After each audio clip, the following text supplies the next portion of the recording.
Can you sell your soul to Satan? Some demonic cults say that you can. They even have rituals to accomplish the task. But are those ceremonies and pacts with the devil eternally legal and binding? Other people I've encountered think they can never be saved because in a foolish moment when they were younger, they wanted something. So in desperation, they told the devil they'd serve him if he'd give them a certain thing. Let me state up front, even after having encountered people involved in Satanism who have participated in unthinkably degrading demonic rituals, not one has ever truly sold his soul to the devil. Let me explain. Jesus himself posed this question in Mark 8:37. What shall a man give in exchange for his soul? We must put this comment in context. Christ was speaking to his disciples. He was emphasizing the importance of following him without compromise. Just earlier in verse 34, Jesus made the well-known take up your cross analogy. Also, the next verse of this chapter, Mark 8:38, gives us a clearer meaning of what Christ meant.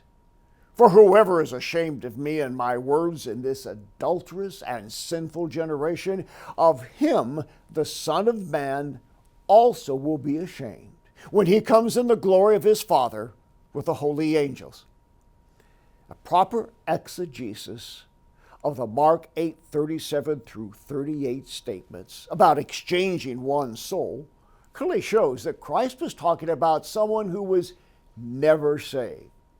Not a Christian who may have called on the devil in a moment of weak faith and mental confusion.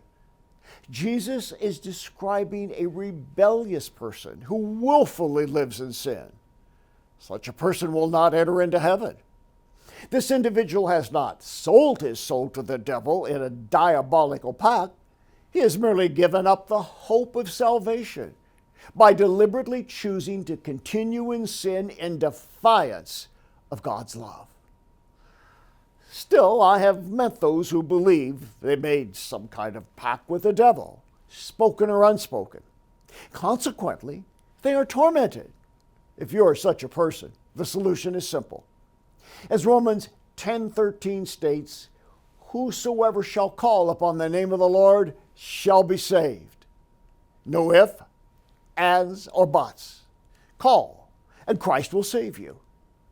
If you think you made an agreement with the devil, consider these 3 points. Number 1, if it was done before you were saved, the blood of Jesus canceled it when you came to Christ.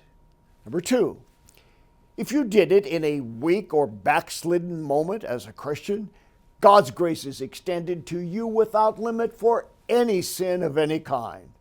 On a human scale, we are to forgive 70 times 7 according to Matthew 18:22. That's an infinite number. The divine scale of mercy is much greater. Psalm 103:11 says, for as the heaven is high above the earth, so great is his mercy toward them that fear him. Third, if you think you made a deal with the devil, perhaps you were without full mental capabilities, such as stress, depression, grief over a death, momentarily angry at God, or the influence of any drug, including a doctor's medication.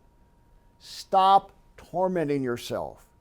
You did not commit an unpardonable sin. Any agreement with Satan is automatically invalidated due to extenuating circumstances. Verbally cancel it. Declare it null and void.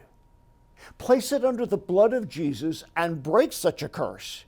Then seek prayers of deliverance, healing, and exorcism to get mentally and emotionally free from any rash statements of the past.